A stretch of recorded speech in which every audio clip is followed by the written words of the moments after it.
Today's daf we're going to be learning is Yoma Nun. Today's daf is dedicated by Stacy Goodman Ashtemker in memory of Marilyn Merchant, Masha Bat Rezel Yitzchak. Marilyn became my family when her daughter married my brother. She was known as Bubby Marilyn, not only to her own grandchildren, but to my daughters as well. Gentle, quiet, gentle manner and warm smile will be missed by all. May her neshama have an aliyah. Okay, before we start, I just want to remind people, it's been a long time since I've discussed, but Hadran has a circle of friends. And if you haven't yet joined for this year, you can still join at this point. And it's a way of just helping to support all of the work that Hadran does. So if you're interested in being part of it, it basically comes out to about $1 a day, $360 a year. So if you listen on a daily basis, think of it in that way. And if you haven't yet joined, please join and help support Hadran. If you can't support in that way, there's all different ways you can support. Any amount will be helpful and useful to help us to continue all the projects that we're working on, and including the daily Shiur. Okay. I would like to start now just with a quick review of yesterday. Today's the day we're going to have a bunch of new concepts having to do with sacrifices. So bear with learning. So sometimes a learning curve, learning a new concept. If you don't understand it 100%, we'll see these concepts over and over again. So don't worry, but this is all good preparation. Hopefully you'll remember all this when we get to much later on, a bunch of years from now, all of Kodshim and the different sudyot that relate to this, the different Masechtot. Okay. In the meantime, we were discussing this idea of when we say Bezot Yavo Aharon Ala Kodesh, okay, we've kind of ignored the ayil. Today we're going to get back to that ayil. In this way, Aharon goes to Kodesh Kodashim with a par and with an ayil. Now, what exactly does this mean? We're going to get to it, but it basically means he has to do the par, which means if the Kohen Gadol dies in the middle, after he slaughters the par, before he brings the blood, does the new Kohen Gadol have to start from the beginning? That was Rabbi Chanina and Rabbi Ami said, it's not enough to just bring the blood of the par. That's not considered the bull. The bull is the bull, meaning when the bull was alive. According to Rabbi Rish Lakish and Rabbi Yitzchak Nafcha, no, bull includes the blood. So if the animal died, but you hadn't yet sprinkled, if the Kohen Gadol dies after he does the slaughtering, before he does the sprinkling of the blood, the new Kohen can come in and do the sprinkling of the blood. That's fine. He doesn't have to start from the beginning. So we're going to start now with questions. We had questions the other direction yesterday. Now we're going to have questions on Rabbi Ami, who says, you have to start from the beginning. He has to deal with the slaughter. These questions are not going to be from Tanaitic sources. These are going to be from the psukim themselves. So first he's going to quote a pasuk from the Torah that doesn't have to do with our case. It's a case of a par Kohen HaMashiach, which is when the Kohen HaGadol, who's otherwise known as the Kohen HaMashiach in the Torah, when the Kohen HaGadol makes him, when he does a sin by accident, he has to bring a special korban. Okay, he misunderstood some halacha and then acted upon it. So he has to bring a par Kohen HaMashiach, it's called. These are in the category like the par Halev Davar Shel Tzibor, which is when the Sanhedrin. It's a good concept to know, and it's also relevant for later in our daf, so pay attention. The par Halev Davar Shel Tzibor is when the whole community, that's not what we're talking about now, but we're going to get to it. It's often grouped together with this. And the Sirei Avodat Kochavim is when the Sanhedrin, the court, teaches something mistaken in the wrong way by accident. The community then, the majority of the community, we're going to see what exactly constitutes majority later today, but the majority of the community, let's say everybody at this point, goes and does whatever it is that they taught incorrectly. They have to bring what's called the Par Halem Davar Shel Tzibor. And if it had to do with Avodah Zarah, they bring a Sirei Avodat Kochavim. It's a separate act. It's a different type of sacrifice. Now, what's unique about all these halachot, these specific animals? If you remember, we've talked about there's something called the chataot hapnimiyot. Okay, I'll keep going over these terms and eventually you'll remember them all, which is instead of sprinkling the blood on the outside altar, the one that we're normally talking about, the big one with the four corners and people walked around the top and we have all the marachot on top, the one we've been discussing, they actually sprinkle the blood like on Yom Kippur that we do. We sprinkle the blood on the inner altar in the heichal. The other thing that's different about them, that instead of burning the parts that you're supposed to burn on the altar outside the, in the Azara, you actually burn them outside the temple, not in the temple. You go to the place where the shefach hadeshen, where you put all the deshen. Remember when eventually you put a pile of the deshen every day, when you take the ashes off, you put them in the little pile next to the altar. But then eventually you take out a lot of them, right? When the pile gets big, you remove them outside the temple. So that same place is where you burn them. Okay, they're called the parim hanisrafim. Also, they're called chataot hapnimiyot because they're korbanot chatat that you sprinkle the blood inside. They're also called parim hanisrafim because they get burnt instead of getting burnt on the altar. They just get burnt. Okay, you burn them kind of like the para aduma gets burnt. So now this is all intro to this one verse we're going to read. It says there, v'hotzi et kol hapal. It talks about the par kohen Mashiach. It says you take out the entire bull. Now, what are you taking out? You're obviously taking out a dead bull, not a live bull, because we're talking about at the end of the process, when you take him out to burn, he's dead already, right? They slaughter him first. So now it seems to say par means even after it's slaughtered. And that was the whole thing that, right? They said, par, v'lo b'damo par. You have to start the process from the beginning. Once you slaughter it, it's no longer considered a bull. And when it says Aaron has to come with a bull means with a live bull. Here, clearly, with a bull means with a dead bull. So what did they answer? No, just like we saw by se, there was a unique wording, mihiyot mise. Here it says, et kol hapal. Kol hapar shiotzi et kulo. Here it's telling you have to take out everything. That then, because it says everything, therefore it could be talking after his death. But it doesn't teach you anything about the par in our pasuk. Well, now comes his second question. And he says, but look at this. By Yom Kippur specifically, it says, ve'et par chatat, ve'et siyar chatat. Now you have to read the rest of the verse, otherwise you don't know what they're talking about. We're in the chapter of Vayikra Tet Zayin. If you don't remember by now, right, everything of Yom Kippur comes up. Vayikra chapter 16. And toward the end there, in Kaf Zayin, it says, et par chatat, ve'et siyar chatat asher huva daman lechaper b'kodesh. So you already brought their blood, so it's already dead, right? Yotzil mechutz lamachaneh v'sarfu. Right? You take it out. Again, it's just like all these others. You have to take it out and burn it outside. And what does it call it? Parachatat. It calls it a par even though it's dead. So therefore, when they talked about the par in the beginning, Bizot Yavo Aaron ala Kodesh, and this way Aaron will come with his par, you could say it's also a dead par, just like it is in the later verse. So to which Rav Papa answers, and he says, wait, you're confusing apples and oranges. Amar Rav Papa. Be'or ubasar v'peresh, when you're talking about the hide, the flesh, the peresh, the innards, dekule alma lepligi. Obviously, everybody says that that's still considered, you can call, when you talk about body parts of the animal, you can still call that the par. So you take out the body parts of the bull. What else are you going to call it? It's the body parts of the bull. That for sure is still called the par. So when it talked about all these cases, and this even answers the first question, of taking out all these parts to burn, you could still call that the bull.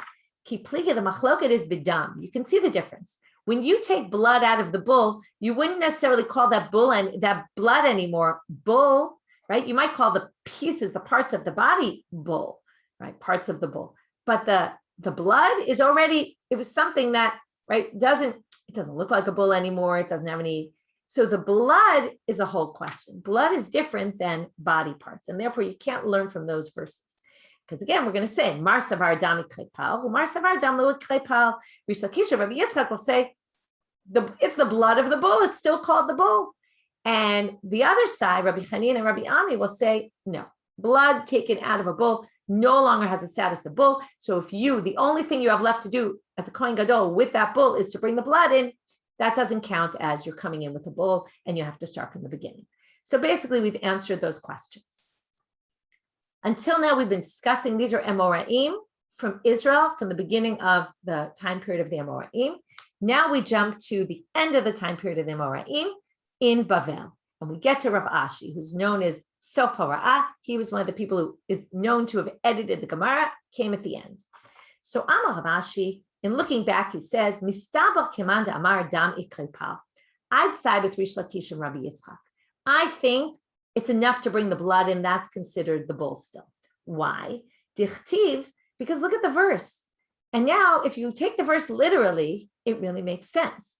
It says, Bizot yavo Aharon ala Kodesh. Now, how do you say bizot? In this way, or with this, yavo Aharon ala Kodesh. Now, what's the Kodesh? To the Holy of Holies.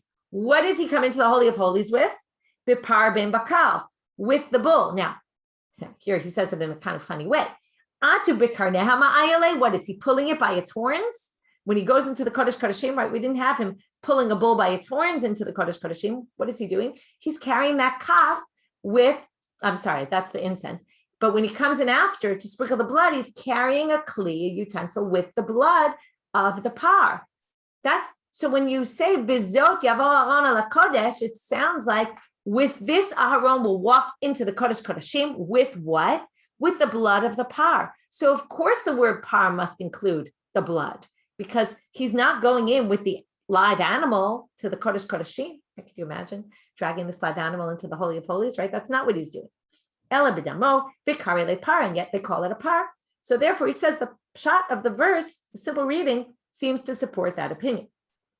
So now we obviously have to answer, how is Rabbi Hanina and Rabbi Ami going to read that verse? The idach, how would they read it? The idach means the other side. Bameh uchshav Aharon lavo la kodesh b'par b'bakar l'chatat. What enables Aaron to go into the Kodesh Kodeshim? As long as he dealt with the par ben bakar, right? Now, why would that make sense? Because what does the par do? It atones for him.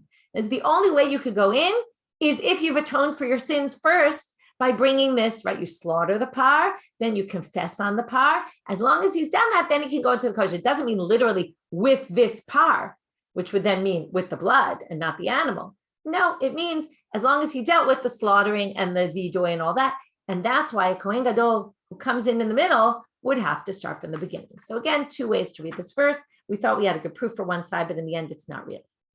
Now we have a question, which could be read in a few different ways. Okay, in other words, what purpose this is serving here. But I'll read it and I'll kind of give you both options, even though on the sheet I kind of wrote it one way. I wrote on the sheet that it's a question on Rish Lakish and Rabbi Yitzchak, because then they ask, the tepukle de chatat shemetu ba'alei, the chatat shemetu ba'alei lemita as. First, you have to remember, we've talked about this before. There's 5 sin offerings that if something happens to them, particular 5 things happen, one of 5 things, you have to leave that animal to die. There's nothing you could do with that animal because it was sanctified, kedushat haguf, and it's a specific, because it's a sin offering, like a sin offering where its owner died. Okay, now, another one, by the way, is, well, we'll get to it later. I'll mention it then, because then I have to start a whole other intro. So I'll leave it and we'll get to the intro of it when we get there. But why don't you just simply say, this is it?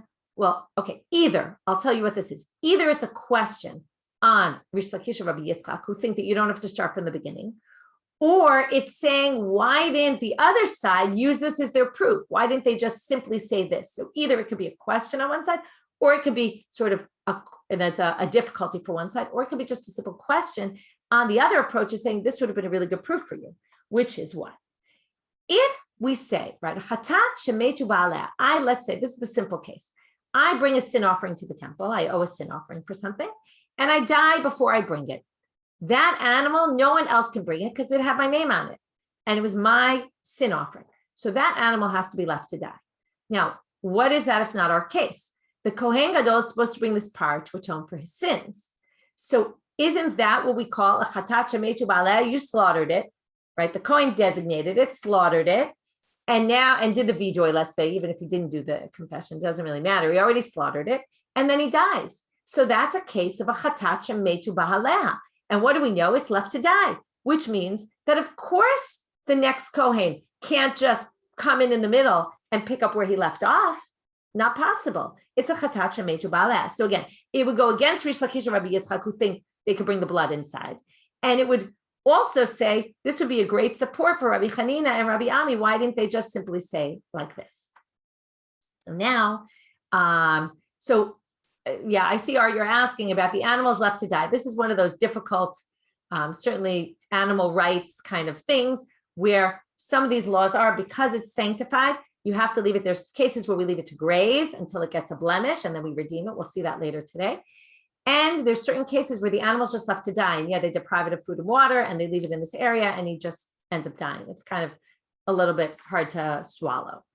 Okay, moving on though, because that's not our topic here. So now, Amrle, so they say, why don't you just say that? Amrle Ravin Bar of Ada Rava, and this is going to start us on a whole long discussion, which is going to take us till the end of the daf. Ravin Bar of Ada says to Rava, Amri Talmidayich, Amar Rav Amram, your student said in the name of Rav Amram, Chatat Tzibur hi velo lemita azla. The case I described about me having a sin offering and I die, and then I can't bring it. So that's a case of an individual offering. But let's say we had a communal chatat offering and some of the people that owned it died. Of course, you could still bring it because it's a communal offering and still some of the people are still alive. So this whole law doesn't apply to a tzibur, a communal offering. Now, Rav Amram says, oh, well, take this par. They didn't say this about the par, that it has to go limita, and obviously then the replacement Kohen Gadol can't bring it. Why didn't they say that? Because it doesn't go limita, because it's a communal offering. Why is it a communal offering? Because the Kohen, remember, what does he do?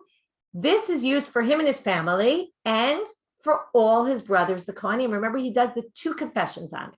So this is a communal type offering because it includes a lot of other people. That's Rav Amram. Ditznan, and he brings a Mishnah to support his reading. Ama lo Rabbi Meir. Okay, this is a little bit complicated, this Mishnah, it's not a complicated Mishnah, but how it supports it's a little bit complicated. It's not so. But anyway, there's a chart at the bottom of the page. They don't bring Tanakama's opinion, but it's important to know that Tanakama appears in the Mishnah.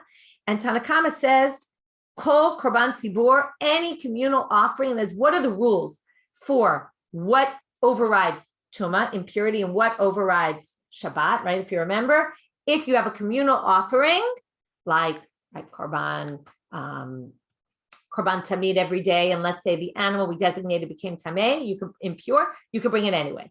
Or most of the Kohanim are Tameim in the Mikdash today, you can still bring it because it's communal offering.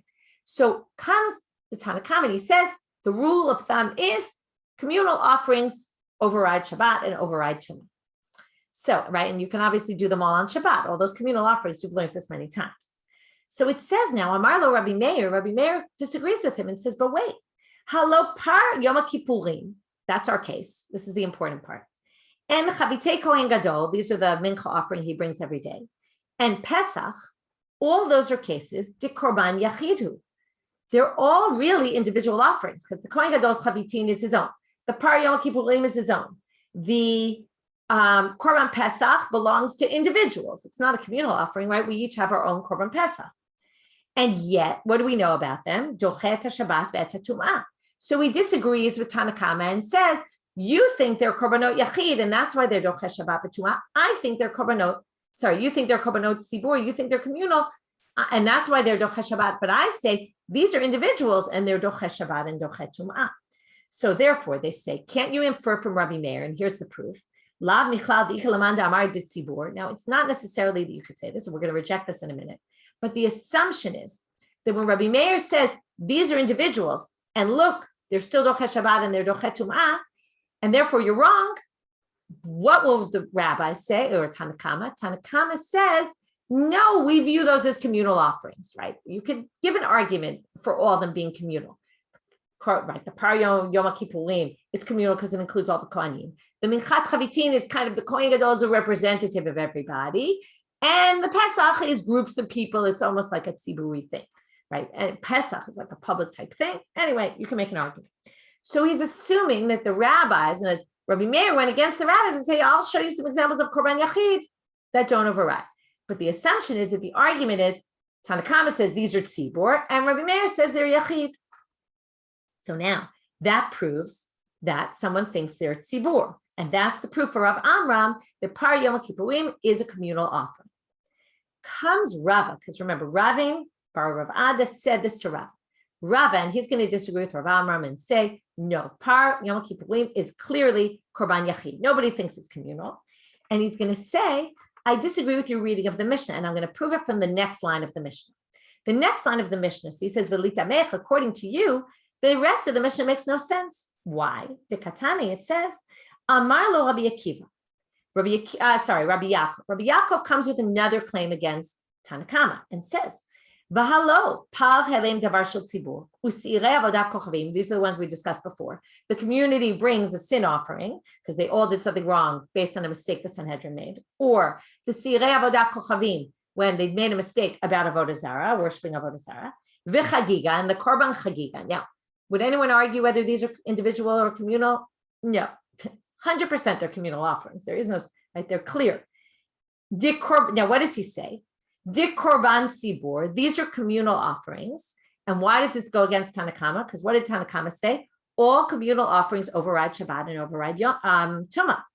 And what does he say? Ein dochin lo et haShabbat v'lo et haTumah. These don't override Shabbat and Tumah. If you're supposed to bring a paralem davar shel tzibur, and it's Shabbat right now, you can't bring it on Shabbat. Or most of the Kohanim are Tamim. You wait until you find Kohanim until they purify themselves, and you do it. There's no rush on any of these. You don't do them. So what do you see? Now, if Rabbi Meir said the Par Yom Kippurim and the other stuff on the list is a Korban Yachid, and we assumed he was disagreeing with Tanakama, and the Tanakama thought it was Tzibur, that was the claim we were trying to make, then you would say that Rabbi Yaakov is saying these Paralim Davar Shel Tzibur, etc., are all communal, and Tanakama would say no, they're individual, and that's why they're not Ocheh Shabbat and Yom Tov. But you obviously can't say that. Nobody would say they're individual. So that logic that you tried to say, because Rabbi Meir said they're individual, it meant Tanakama said they're communal. You would have to then say, because Rabbi Yaakov said they're communal, it must mean that Tanakama says those, right? Remember, we're talking about two different categories. Those categories are individual, and that's not possible. Nobody thinks that the communal offering for the right of the par, when they make a mistake, is individual. It's obviously communal. All of the ones in his list were obviously communal. So therefore, he says like this, it can't be the way to read the Mishnah, in which case it doesn't prove what you were trying to say. So he says, so you think somebody thinks these are individuals? No way. What was he doing? He was responding to the principle that Tanakama put out there.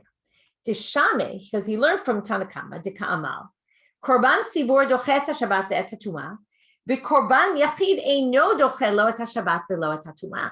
What Tanakama was doing was giving a principle. They said every communal offering overrides Shabbat and overrides Tumah, and not any individual offering, right? And then each one is going to come with a claim that you're wrong, because he basically says two things, right? It's all individual offerings override, and all communal offerings override. All individuals do not override. So now he says like this. Rabbi Meir comes to argue about the communal aspect, and Amar lo Rabbi Meir, about the individual aspect. Amar lo Rabbi Meir, Korban Yachid Klalahu. You think it's really true that every individual offering does not override Shabbat and does not override Tumah? I'll give you a whole list of ones that do. Follow Par Yom Kippurim, v'Chavitei Kohen Gadol, uPesach, de Korban Yachid, v'Dochin et haShabbat ve'et haTumah. They didn't argue about whether these are individual or communal. Rabbi Meir was arguing and saying, your principle is wrong. You must agree with me that these are individual offerings, and Tanakama does in fact agree.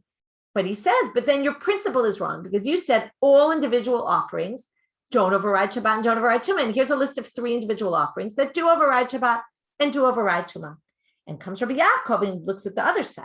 Amar lo Rabbi Yaakov, Korban Sibor Klalahu. You think all communal offerings override Shabbat and override Tumah? I'll give you a list of 3 that don't override Shabbat and don't override Tumah. Follow Paralim Davar Shel Tzibur, Usirei Avodat Chochavim, V'Chagiga, De Korban Siboru, Ve'ein Dochin Lo Et HaShabbat, Ve'lo Et HaTumah. So here you have a whole list of communal ones. So your principle is wrong. They don't disagree on any facts, okay? Which means, again, what was the whole point of this? Rav Amram tried to say, this is where I can prove that there are those who think that the Par Yom Kippurim is a Korban Sibur, because look, Rabbi Meir disagreed with Tanakama and said it's a Yachid, it's an individual. That must mean the Tanakama holds it's communal. To which they say, no, that's not what was going on here. The debate wasn't, is it communal, is it individual? No, everyone agrees it's individual. It's just a matter of the Tanakama put out this principle, and they each brought weaknesses to this principle. And therefore, according to both of them, Rabbi Meir and Rabbi Yaakov, they say like this, change the principle. This is the rule. Anything that has a set time, doesn't matter whether it's an individual korban or not an individual korban. If it's an individual korban that has a set time, or a communal offering that has a set time, that's what's important. That's what overrides Tumah and overrides Shabbat, because you don't want to miss the time, like the daily sacrifice, like the Korban Pesach, like the Par Yom Kippur. That's why they override. But if there's no set time, like the Par Halim Davar Shel Tzibur, for example, so again, what did we basically try to prove here without getting into all the details that we just went through? Which is, Rav Amram tried to prove in that Mishnah that there's someone who holds that Par Yom Kippurim is a communal offering. Came Rav and said, no, you can't prove that at all. I don't think anybody thinks it's a communal offering. It's individual. To which Abaye is going to come and question Rav from two places. Eitivei Abaye. First question comes from here. This source. Par v'seir shel Yom Kippurim she'avdu. You have a par and seir of Yom Kippur that gets lost, meaning separate the bull and the bull ran away. V'ifrish acharim tachtehem. You'll remember this kind of case from Pesach, right? And what do? You take a different offering instead, a different animal, and then you find the original one, right? Kulam yamutu. So they have to be left to die. Okay, meaning if you have an extra par and seir, it has to be left to die, just like this chatat shemetu ba'aleh, right? Same thing for the sirei avodat kochavim, which is if the community makes a mistake based on the Sanhedrin taught something wrong about avodah zarah, and they all worship thinking it wasn't avodah zarah and it was. And then right, they got lost and they took a different one in its place. Kulam yamutu divrei Rabbi Yehuda. Rabbi Elazar, it says Eliezer, it should be Elazar. Rabbi Elazar v'Rabbi Shimon omrim yir'u ad sheyistavu. Here's the other option. No, he says they don't die. They're left to graze until they get a blemish. And then you sell them. Once you sell it, right, you redeem the animal once it gets a blemish. You can't redeem an animal that has sanctity until it gets a blemish and can't be brought, right? If it has sanctity for the mizbeach, can go on the altar, you're not allowed to redeem it until it's blemished, and then you can redeem it. And then what goes to the money? Well, the money goes to the nidava. This sounds like with Nishkalim, we kept learning this, and you bring korbanot olah with that money. Why is that? Here comes the key line. She'en chatat tzibur meta, because they think that the par and seir and the seirim of the avodat kochavim, all these are communal offerings, and communal sin offerings aren't left to die. That's why they're left to graze, not left to die. So what do you see here? It says it's a korban tzibur. So Armalei, nah, that's not a question against me. Rava says, why? My par halem davar shel tzibur. When it said par v'seir shel Yom Kippurim, it meant the par halem davar shel tzibur. So the Gemara says, how could you possibly say that? V'ha shel Yom Kippurim katani. It says par, the bull, and the seir and the lamb of Yom Kippurim, or the goat of Yom Kippurim that got lost. So it says Yom Kippurim. So they say no. The word Yom, this is about modifiers. The word shel Yom Kippurim refer only to the seir. It says par, comma, bull, which would be the par halem davar shel tzibur, which is clearly a communal offering, and the seir of Yom Kippurim, the goat of Yom Kippur, which is clearly a communal offering because it goes to atone for the whole community's sins, and not the par kohen gadol of Yom Kippurim, not that one. That wasn't included. So that's what Rava will answer. What's the problem? Gemara says, what do you mean? But there's another braita, Tanya. Okay, there was that braita we just read, but there's another braita that's almost the same thing. But notice the wording here, and you can't explain it's par halem davar shel tzibur, because what does it say? Par shel Yom Kippurim, b'seir shel Yom Kippurim.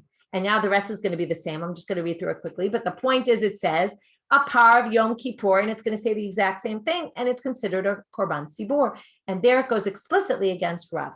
So let's just keep reading.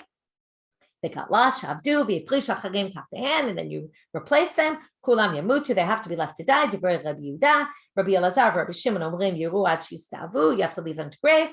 V'yimachu v'yiplu v'gehen l'dava. Here comes the clincher line. She'en chatat tzibur meta, because we don't leave a communal offering to die. So how could Rabbi you say that it's not a tzibur offering when it says it explicitly? So what's Rabbi going to answer? He's going to say something kind of in between. Don't say it's because it's a communal offering and that's why it's not left to die. No, this isn't called a communal offering. It's called a partnership offering. It's an offering that has a number of people. There's a difference between, right, there's individual, there's partners, and then there's communal. This isn't communal. It's partners because it's the Kohen with his brothers, the Kohanim. That means they're partners. It's not communal because it doesn't include the whole community. Umaynaf communal, what's the difference whether you call them partners or communal? So there's some other halacha where this would have relevant ramifications. And this has to do with the par halem davar shel tzibur, which is, okay, before we read this inside, or maybe I'll just read it, to lo maitu kohanim par b'hora'ah. They wouldn't bring a par if the majority of kohanim sinned in something that the court taught. I'll give you an example what this means. Par halem davar shel tzibur. I said it originally specifically in this way, but now I'm going to change it. Par halem davar shel tzibur. Normally we say it's when the majority of the community follows the Sanhedrin on a false ruling of theirs. But the Gemara learns out there that it's not just in that case. It's also in the case where the majority of a tribe, one of the 12 tribes, the majority of Shevet Reuven, let's say, follows the Sanhedrin in a mistaken ruling, then the majority, they'll have to bring a par halem davar shel tzibur, because a shevet, a tribe, is called tzibur. So this debate about whether we call them a tzibur or whether we call them individuals that are partners together is when it comes to a chatat tzibur, it's never left to die in either case. So it doesn't matter really for that. But if the majority of Kohanim sin by a mistaken ruling of the Sanhedrin, would they bring a par halem davar shel tzibur or not? They're not a full tribe. On the other hand, they're a whole category of people, like a big group of people called Kohanim. So maybe they would. So if you call them tzibur, then they'll have to bring it, because it's a par halem davar shel tzibur of the community, not of a bunch of partners. If a bunch of people, random people together, sin, we're not going to call that the tzibur. So it's all about how you view the Kohanim. If you view them as shutafim, then they wouldn't bring a par halem davar shel tzibur if the majority of Kohanim sin based on a mistaken ruling of the Sanhedrin. So that's an aside.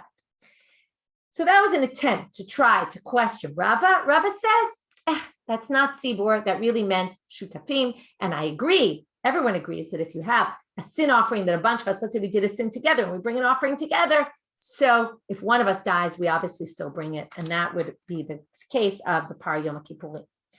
Tashma, let's try this next source now. Tabai Rabbi Elazar. Rabbi Elazar asked the following question. L'divrei ha'omer par Yom Kippurim korban yachid. According to the one who says, this is the most important line for our purposes. Unfortunately, it's going to get quite complicated because we're going to go into depth into what his whole question is all about. But before you even get into his question, he's already told us what the question is, because he says, according to the one who says that par Yom Kippurim is an individual offering, that sentence clearly implies that there's one who says it's individual and there's another person who says it's communal. And that goes against Rava, who said nobody thinks the par Yom Kippurim is a communal offering. So that's our question, but we'll get back to it in a minute. So let's keep reading this source. Rabbi Elazar asked the following question. If you hold that the par Yom Kippurim is an individual offering, oset mura or ein oset mura, does it do tmura? Okay, what is tmura? So just so you know, there's an entire Masechet tmura.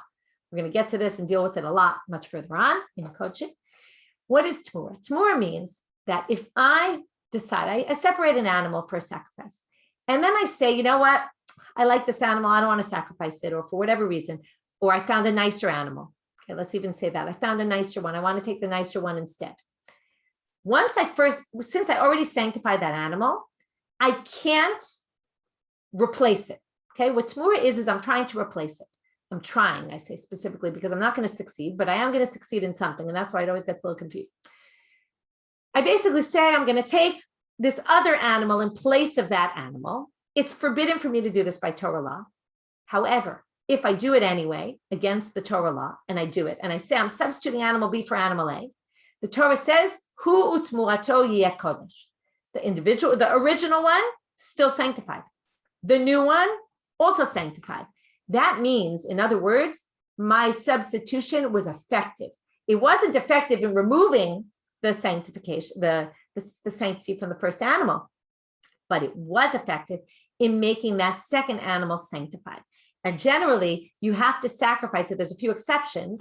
One exception we're going to get to is a korban chatat. When you do a tmura on a sin offering, you actually don't offer that offering. It has to be left to die. It's another one of the 5 that has to be left to die.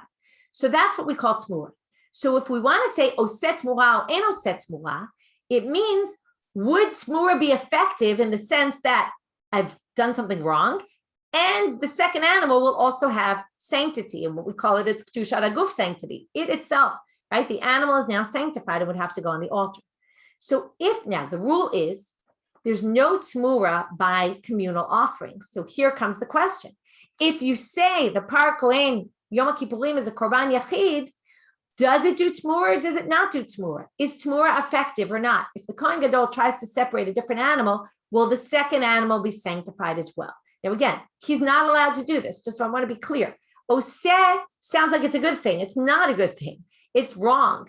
But the fact is the Kedusha will be effective, okay, on the second animal. So that's the question. Is it effective or not? So first they're going to deal with our point, which is, can't we infer, like I said before, can't you infer from here then there is someone who thinks it's a communal offering? To which they answer, no, no, just like Rava answered previously, it's not tzibor, it's not individual versus communal, it's individual versus partner. When you have partners, also Tamur is not effective. So if we co-own a sacrifice, then Tamur is not going to be effective. So that's why it's only according to the one who says it's individual versus do you view the Kohanim as partners in this offering, or do you view it just as the Kohen Gadol's offering? That's the debate, and it's not, again, this is Rava's reading. Remember, Rav Amram thinks that it's communal offering, and he would view the Kohanim as a tzibor, okay?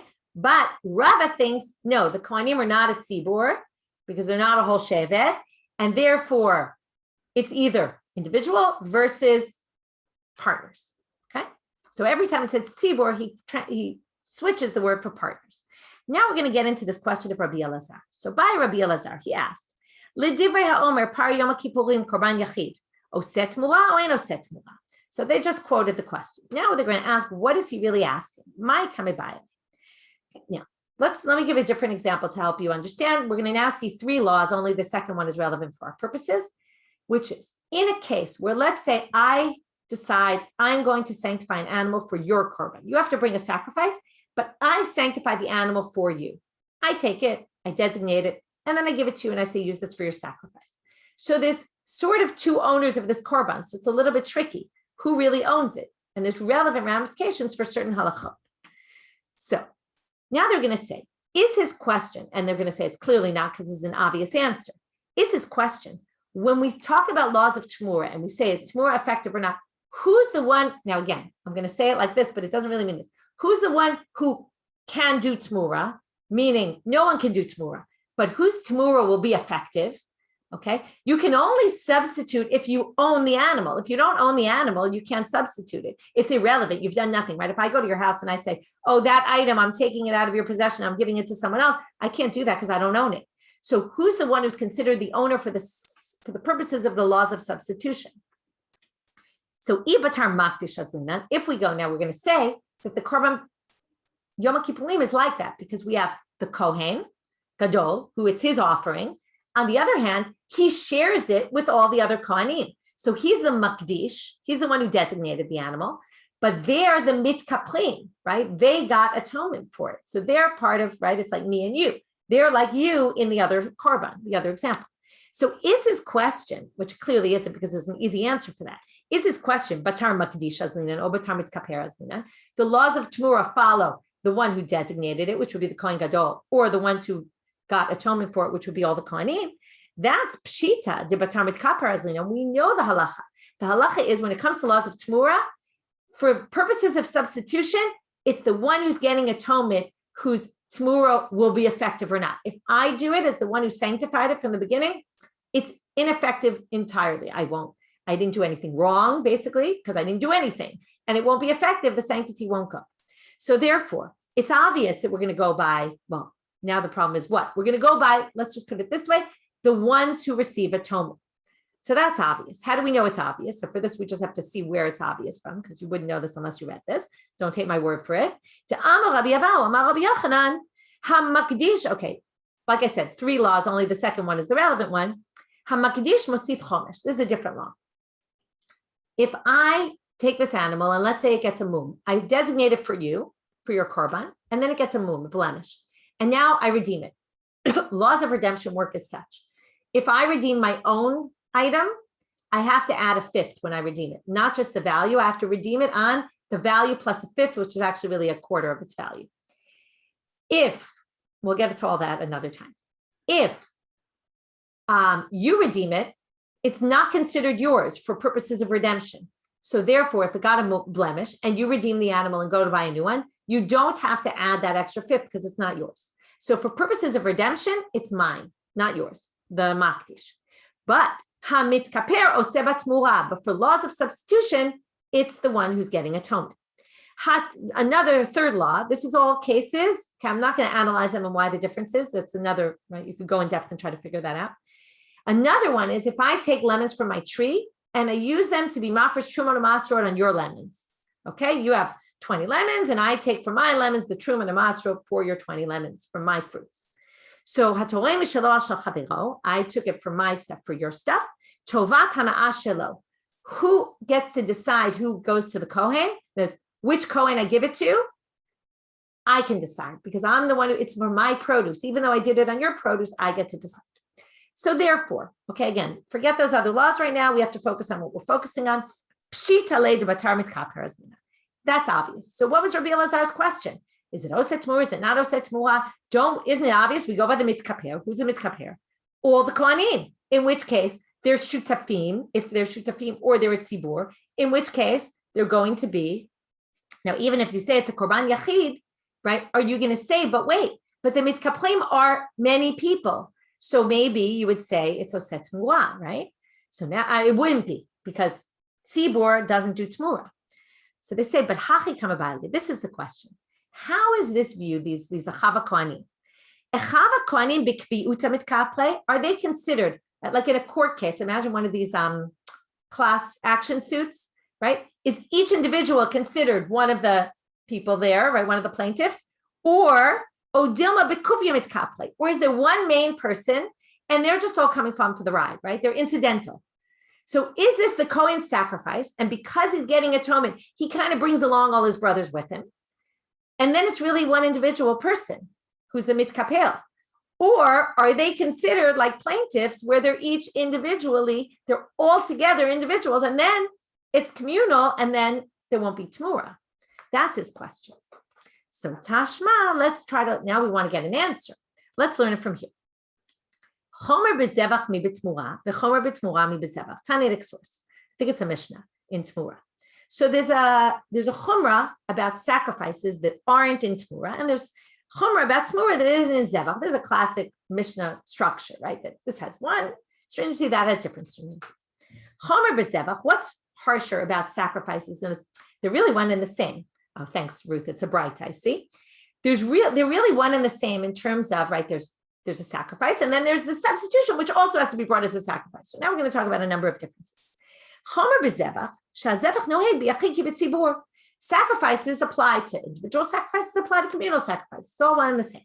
But tmura doesn't apply. You can't do a substitution on a communal offering. It's irrelevant.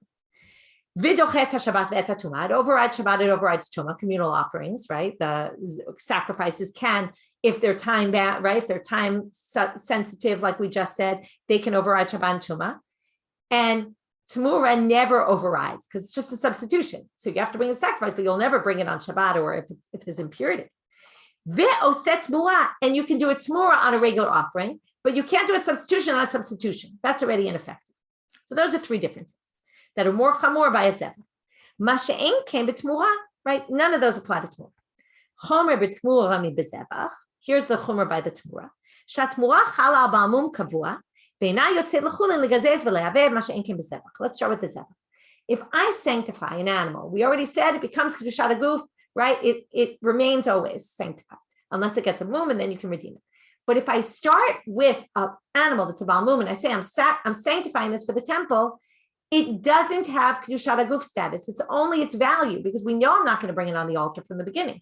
So obviously it doesn't have value, okay, of kedushat haguf, which means it's just its value, which means if it's just for its value, I can redeem it right away. Now, if I do a tmura, and I say that I'm taking the sanctity from this animal, I'm putting on a different animal, and that animal is blemished, that has unique halacha since it's a substitution. Even though it's blemished and it can't go on the altar, it has what we call kedushat haguf. The body of it is sanctified. If that's the case, then what happens? I can redeem it because it's blemished, but it retains a certain amount of sanctity to it, which means I can't shear it, legazes, and I can't work that animal ever. Okay, whereas a regular animal that I designated for sacrifice, if it was a baal mum from the beginning, blemished, it never had that kind of sanctity, and I could work that animal once I redeem it. I could shear it. I could do whatever I want. So that's a chomer by tmura. Now, hi zevach. Now, what's the subject of zevach here? What kind of sacrifice are we referring to? Hey chidam. If it's an individual offering, now, even though we said it could be time bound, but they're going to say mi dache Shabbat betuma. Individual offerings don't normally override Shabbat and Tuma, so it must be talking about communal ones. But if you say Ela de Tzibor, Mioset Mura, but it can't be communal offerings because we already said communal offerings can't override Tuma. So if we're assuming there's one subject to all this Zevach, can't be individual, it can't be communal. Well, now we're stuck. What could it possibly be? Ela lav de par. It must be our own case. It must be the subject is par Yom Kippurim, which is overrides Tuma, overrides Shabbat, and right, why? Because Tikvia Lezman, because it's time sensitive, and it's Oset Mura, de Korban Yachidu, and there you have it. It is Oset Mura. That would be your answer. But, and there you'd have an answer to Rabbi Elazar's question. It's a Korban Yachid, and it overrides, it's Oset Mura. Substitution would be effective. But Amar Rav Sheshet lo. No, you don't have to say that. You could say Be'elo Shel Aharon. You don't have to say it's talking about his par. You could say, I told you we get back to the ayil. Maybe it's referring to his ayil, which is a Korban Ola and not a Korban Chatat. And then it wouldn't teach you about a Chatat, whether it's this whole thing about the Korban Chatat. Hachinami Mistaber, and I'll prove it to you that it's the ayil and not the par, because Isa Kedatach de Paro, Tmura de Pat Shabbat Betumahu de Lodachia, Ha Bechol Mikav Karva, Ha Tmurat Chatati, Betmurat Chatat Lemita Azna. If you take it all the way and you say this is the par Yom Kippurim, then what are you saying? The Tmura is not Oche Shabbat and not Oche Yom Tov, but what would you say? But you do sacrifice it, right? On a regular day, and when it's pure. But I told you this. A Tmurat Chatat never gets sacrificed. It has to die. It's a unique halacha, which means that this Tanaitic source, this Braita, can't be referring to the par Yom Kippurim because it's a Chatat, and the Tmura Chatat never gets sacrificed. And what's implied from this source is that it would get sacrificed if it weren't Shabbat and if it were pure, and that can't be the par Yom Kippurim. So they say, therefore, it must be la'olam, right? Therefore, it must be the ayil, which is the ayil la'olam, which a tmura of it could be sacrificed. So then they say, right, which is also individual, right, but also time sensitive, and that's why it would also be sacrificed. So now they say la'olam paro umay tmura shem tmura. The Zevach side of the Braita is talking about Yom Kippurim, and then we would infer that you could do Tmura. But the second side about the Tmura is just talking about Tmura in general. All Tmuras in general, right? Even though this one might not be offered. To which the Gemara says, if you're going to say that Tmura is general, why don't you just say Zevach is general, right? Ihachi Zevach nami Shem Zevach. To which the Gemara answers, Shem Zevach lo katani. No, it doesn't refer to korbanot in general. And they're going to go into a whole description why, and we're going to get to that description tomorrow as to why we can say that Zevach is including everything, which is why it must be Yom Kippur. And then, right, then there's just the question, is it talking about the ayil of Yom Kippur, or can we explain it possibly, which we just did, that it could be referring to the par, in which case we'd have an answer that a par is Oset Tmura. And that was all because we got off on the sidetrack about Rabbi Elazar, can a par Oset Tmura? And we got there because we were trying to say, is it possible that there are those who think that a par Avodat Yom Kippurim is a tzibor korban, which we tried to prove against Rava, and then Rava said, no, it's just partners and not tzibor communal. And that's how we got off on this whole long tangent. That's it for today. Have a great day, everyone.